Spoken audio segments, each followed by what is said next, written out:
Everyone, it's me Anjali Verma and welcome back to my channel study warehouse. आज की इस video में हम लोग बात करने वाले हैं कि किस तरीके से आप लोग अभी से पढ़ के 95 प्लस लेके आ सकते हो इन केमिस्ट्री क्लास 12th। मेरे खुद केमिस्ट्री क्लास 12th में 100 आउट ऑफ 100 आए थे पीसीएम तीनों में ही।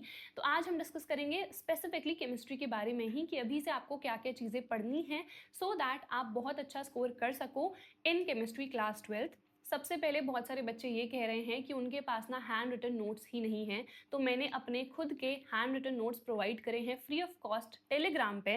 सो Telegram name study warehouse है, लिंक मैं डिस्क्रिप्शन में प्रोवाइड कर दूंगी, आपको सिंपली ज्वाइन करना है। एंड उसके बाद ना वहाँ पे फाइल सेक्शन आता है। बहुत सारे बच्चे कहते हैं कहाँ है नोट्स, कहाँ है नोट्स। तो जब आप ज्वाइन कर लोगे चैनल तो फाइल सेक्शन आता है, वहाँ पे जाना और वहाँ पे स्क्रॉल करना या फिर चैप्टर का नेम सर्च कर लेना, आपको पीडीएफ मिल जाएगी। ठीक है, चलो अब वीडियो को स्टार्ट करते हैं। सबसे पहले आप लोगों को पता है कि टोटल हमारा 100 मार्क्स का पेपर रहता है, जिसमें 70 मार्क्स तो हमारे थ्योरी के होते हैं और जो हमारे 30 मार्क्स हैं वो प्रैक्टिकल्स के होते हैं। ठीक है, अब ये प्रैक्टिकल्स में कैसे आपको फुल स्कोर करना है इसके लिए मैं अलग वीडियो बनाऊंगी, बट अभी आप लोग सुन लो बेसिक चीज़ें।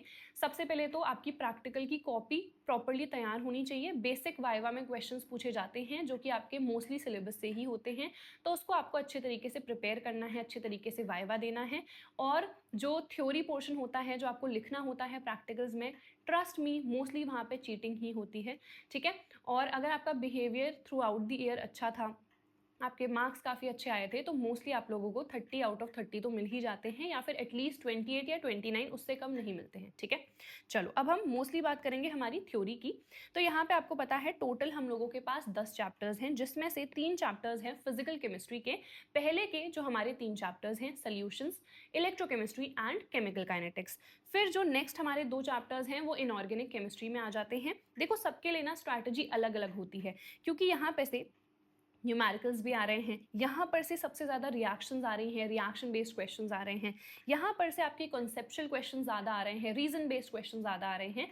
तो सबके लिए स्ट्रैटेजी अलग अलग है, जो कि मैं अभी धीरे धीरे करके आपको बताऊंगी। ठीक है, ऑर्गेनिक में हमारे पास टोटल 5 चैप्टर्स हैं and this is very important, तो ऑर्गेनिक को बिल्कुल छोड़ना नहीं है। ठीक है, एटलीस्ट क्या क्या चीज़ें करनी है सो दैट आप अच्छा स्कोर कर सको। बेसिक आपके 100 में से 80 प्लस तो आ ही जाएं, वो सब भी मैं आपको बताऊंगी, सो डोंट वरी। ठीक है, चलो अब सबसे पहले फिजिकल केमिस्ट्री का मैं आप लोगों को बता देती हूँ। तो सबसे पहले तो हमारी आती है थ्योरी। बेसिक आप लोगों को थ्योरी तो डेफिनेटली पढ़नी ही पढ़नी है। ठीक है, उसके बाद आते हैं हमारे न्यूमेरिकल्स। तो न्यूमेरिकल्स किस किस टाइप के आते हैं, तो सॉल्यूशंस में जैसे आपको पता है जो कॉन्सेंट्रेशन रिलेटेड टर्म्स है वहाँ पर से आते हैं, हमारे ऑस्मोटिक प्रेशर से रिलेटेड आ सकते हैं, बाकी जो कॉलिगेटिव प्रॉपर्टीज़ हैं वहाँ पर से आ सकते हैं। इसके अलावा इलेक्ट्रोकेमिस्ट्री में नर्स्ट इक्वेशन मोस्ट इंपॉर्टेंट है ना। फिर हम केमिकल काइनेटिक्स में आते हैं integrated rate equation, log anti log, ये हमें सॉल्व करना आना चाहिए। तो ये बेसिक जो चीज़ें हैं ये आपको पता होनी चाहिए। ठीक है, फिर है हमारे कॉन्सेप्चुअल क्वेश्चंस। तो थ्योरी आपको पढ़नी कैसे है, न्यूमेरिकल्स कैसे करने हैं। न्यूमेरिकल्स के लिए तो बहुत सिंपल है, आपको क्वेश्चन ज़्यादा से ज़्यादा प्रैक्टिस करने हैं, फॉर्मूलाज लर्न करने हैं एंड क्वेश्चंस प्रैक्टिस करने हैं, that is it. But theory पढ़नी कैसे है वो मैं आप लोगों को बता देती हूँ। तो सबसे पहले हमें पढ़ना कैसे है, and this applies for all the parts. ठीक है, हमारी इनऑर्गेनिक, ऑर्गेनिक, फिजिकल तीनों के लिए पढ़ना कैसे है वो मैं आपको बता देती हूँ। तो सबसे पहले तो आपको लेक्चर्स से पढ़ना है। जिन बच्चों ने कुछ नहीं पढ़ा है अभी तक, तो उनको तो सिर्फ और सिर्फ वन शॉट लेक्चर्स ही देखने हैं। मैंने चैनल पे काफ़ी सारे लेक्चर्स ऑलरेडी डाल रखे हैं। पुराने जो लेक्चर्स हैं वहाँ पे आपको सारे ही चैप्टर्स के वन शॉट्स मिल जाएंगे। मैं यहाँ पे प्लेलिस्ट भी प्रोवाइड कर दूंगी, आप लोग जाके चेक कर सकते हो। न्यू लेक्चर्स जो हैं इस मंथ में डाल दूंगी सारे। ठीक है, उसके बाद आपको एनसीईआरटी पूरी नहीं करनी है। ठीक है, जिस बच्चे ने शुरू ही नहीं करा है या बहुत कम कर रखा है, उसके पास ये टाइम नहीं है कि पूरी की पूरी एनसीईआरटी सॉल्व करें। तो सिर्फ आपको इंपॉर्टेंट टॉपिक्स वहाँ पर से देखने हैं और जो हमारे इंपॉर्टेंट क्वेश्चंस हैं। इंपॉर्टेंट क्वेश्चंस के लिए मैं जल्द ही वीडियो डालने वाली हूँ। ठीक है, उसके बाद आपको नोट्स से रिविजन करना है या फिर खुद के नोट्स बनाने हैं। अभी तो टाइम है नहीं कि आप लोग नोट्स बनाने बैठ जाओ, बहुत टाइम वेस्ट होगा। ठीक है, आप क्वेश्चंस नहीं सॉल्व कर पाओगे, तो मैंने अपने खुद के हैंड रिटन नोट्स टेलीग्राम पे प्रोवाइड करे हैं, आप लोग जाके डाउनलोड कर सकते हो। ठीक है, फिर आपको बहुत सारे क्वेश्चंस प्रैक्टिस करने हैं, बिकॉज क्वेश्चंस ही आते हैं एग्जाम में, वहाँ पे आपसे थ्योरी नहीं पूछी जाएगी। बहुत सारे बच्चों के साथ दिक्कत यही होती है कि वो क्वेश्चंस ही नहीं प्रैक्टिस करते हैं। वो कहते हैं थ्योरी तो यार हमने पूरी ही पढ़ ली है पर मार्क्स नहीं आ रहे हैं। इसीलिए नहीं आ रहे हैं क्योंकि आप लोग क्वेश्चंस प्रैक्टिस नहीं करते हो। तो कहाँ पर से करें, तो हमारे पास क्वेश्चन बैंक है, हमारे पास एनसीईआरटी है, रेफरेंस है, जो भी आपके पास है आप वहाँ पर से क्वेश्चन प्रैक्टिस कर सकते हो। बट मोस्ट इंपॉर्टेंट है कि जो रेलिवेंट क्वेश्चंस है आप उनको ही प्रैक्टिस करो, जो कि हमें PYQs and sample question papers में मिलेंगे। पीवाईक्यूज में मोस्ट इंपॉर्टेंट टॉपिक्स मिल जाते हैं 80-20 रूल के अकॉर्डिंग, जो कि मैंने ऑलरेडी वीडियो बना रखी है कि मोस्ट इंपॉर्टेंट टॉपिक्स हमारे क्या हैं। सैम्पल पेपर्स में ना लेटेस्ट पैटर्न और लेटेस्ट लेवल के क्वेश्चंस हैं, क्योंकि अब वो 5 साल पहले वाला लेवल नहीं रहा, अब डिफिकल्ट क्वेश्चंस आते हैं, कॉम्पिटेंसी बेस्ड क्वेश्चंस आते हैं, जो कि आपको सैम्पल पेपर्स में मिल जाएंगे। तो एक अपने लिए सैम्पल पेपर की बुक आप लोगों को परचेस कर लेनी है। तो आप लोग ओसवाल पब्लिशर्स की बुक को परचेस कर सकते हो। यहाँ पे ना बेस्ट पार्ट ये है कि आपको ब्लूप्रिंट भी सबसे पहले मिल जाएगा कि हमारे पास कौन से चैप्टर में से कितने क्वेश्चंस आए हैं, किस टाइप के क्वेश्चंस आए हैं, 1 मार्कर है या 2 मार्कर है। तो ये पूरा ब्लूप्रिंट जो है शुरुआत में ही आपको मिल जाएगा।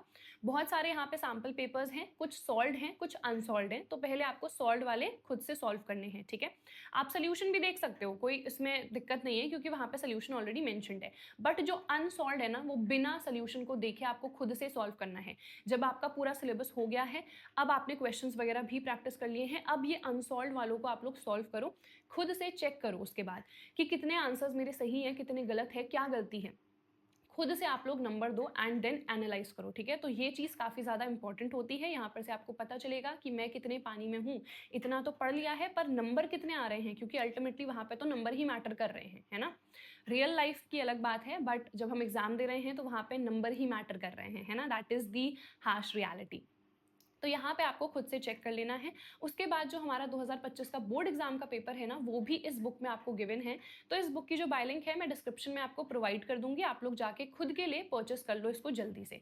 इसके अलावा इनका एक ऑनलाइन प्लेटफॉर्म भी है oswal.io। यहाँ पे ना आप क्वेश्चन वगैरह प्रैक्टिस कर सकते हो एंड देन खुद से चेक कर सकते हो। तो यहाँ पे सेल्फ एनालिसिस भी आपको मिल जाएगा। तो इवन ये चीज़ भी आप कर सकते हो सेल्फ एनालिसिस के लिए। जैसे जब आप पेपर सॉल्व कर रहे हो ना, तो खुद ही चेक कर रहे हो, बट यहाँ पे आपको ना सोल्यूशंस वगैरह मिल जाएंगे कि आपकी गलती थी, वो खुद से आपको मिल जाएगा। तो सेल्फ एनालिसिस यहाँ पर से आप कर सकते हो।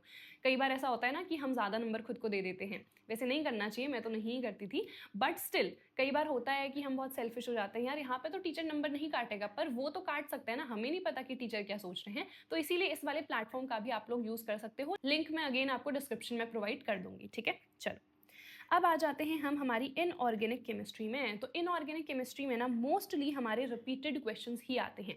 ट्रांजिशन एलिमेंट्स हमारे कौन कौन से हैं, किनको हम नहीं कह रहे हैं। रीजन बेस्ड क्वेश्चंस जो है ना, वो यहाँ पे रिपीटेड आते हैं, हर साल का है वो, ठीक है। हमारे पास 3 एलिमेंट्स जो हैं उनको ट्रांजिशन एलिमेंट नहीं कह रहे हैं, क्यों नहीं कह रहे हैं, ठीक है। कलर्ड कंपाउंड्स क्यों बना रहे हैं, ये हमारी जो CFT है, हमारी जो VBT है, वहाँ पर से रिपीटेड क्वेश्चंस आते हैं, ठीक है। और इसका पूरा जो वन शॉट है मैंने ऑलरेडी डाल रखा है, आप लोग चेक कर सकते हो। फिर कोऑर्डिनेशन कंपाउंड में भी रिपीटेड क्वेश्चन आते हैं। ये दोनों ही चैप्टर्स एक्चुअल में इंटर रिलेटेड है ना। तो दोनों ही चैप्टर्स से इजी क्वेश्चंस आते हैं, बहुत डिफिकल्ट नहीं आते हैं। तो रीजन बेस्ड क्वेश्चंस हैं जो कि रिपीटेड हैं, तो इनको तो डेफिनेटली आपको प्रैक्टिस करना ही करना है, ठीक है। ये मैंने आपको बता ही दिया है, VBT है, CFT है, आइसोमेरिज्म है, ठीक है, IUPAC है। तो पहले आइसोमेरिज्म वाला टॉपिक डिलीट हो गया था, बट वापस से आ गया है। तो यहाँ पर से ज़्यादा नहीं, बट 1 नंबर का क्वेश्चन तो आ ही सकता है, ठीक है। और इस टाइप के क्वेश्चंस को सॉल्व करने के लिए ना, it is very very important कि आपका जो कॉन्सेप्ट है वो क्लियर हो। कॉन्सेप्ट क्लियर नहीं होगा तो ये वाले क्वेश्चंस नहीं आप आंसर कर पाओगे, ठीक है। तो मैंने वन शॉट लेक्चर्स ऑलरेडी डाल रखे हैं, तो आप लोग जल्दी से जाके चेकआउट कर लो, सो दैट कोई भी टॉपिक जो है आपका अनक्लियर ना रहे, ठीक है। चलिए उसके बाद आ जाते हैं ऑर्गेनिक केमिस्ट्री में, जो कि हमारी मोस्ट इंपॉर्टेंट है।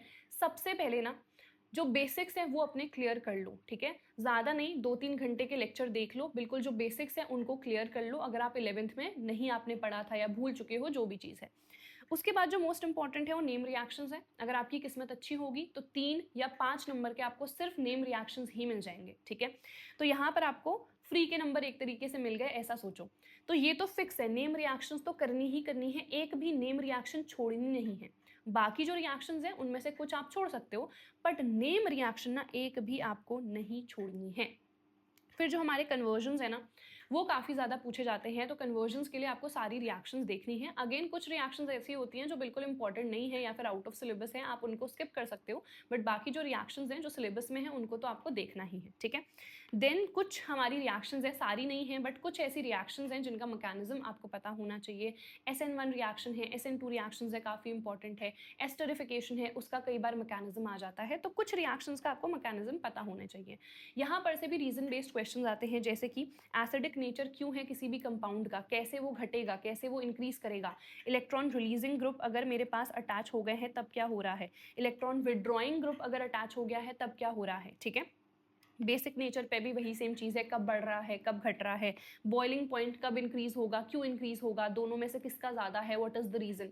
जैसे हाइड्रोजन बॉन्डिंग से सबसे ज़्यादा क्वेश्चन यहाँ पर से आते हैं, ठीक है। तो इस टाइप के रीजन बेस्ड क्वेश्चन हमें करने हैं एंड हमारे जो टेस्ट हैं वो भी काफ़ी इंपॉर्टेंट है, जैसे कि आइडोफॉर्म टेस्ट है, टॉलेंस टेस्ट है, फेहलिंग टेस्ट है, ऐसे बहुत सारे हमारे टेस्ट हैं, तो वो सारे टेस्ट भी आपको देखने हैं, ठीक है। ल्यूकास टेस्ट है, इसी को हम ग्रूव्स प्रोसेस भी कहते हैं।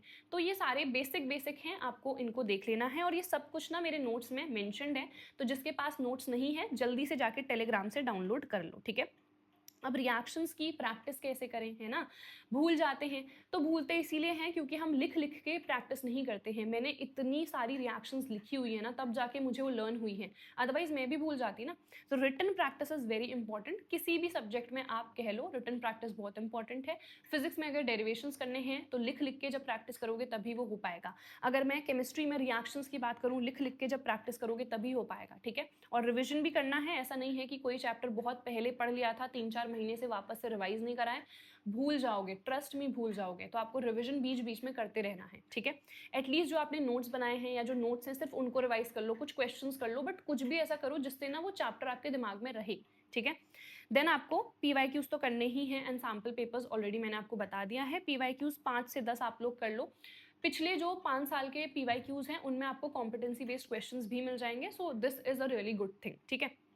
देन फॉर्मूलाज जो हमारी फिजिकल केमिस्ट्री है उसमें हैं तीनों ही चैप्टर्स में, तो आपको फॉर्मूलाज को अच्छे तरीके से रिवाइज करना है, रिएक्शंस को रिवाइज करना है। रिएक्शन शीट चाहो तो आप बना सकते हो, जहाँ पे जो मोस्ट इंपॉर्टेंट नेम रिएक्शंस हैं वो हमारी मेंशन्ड है।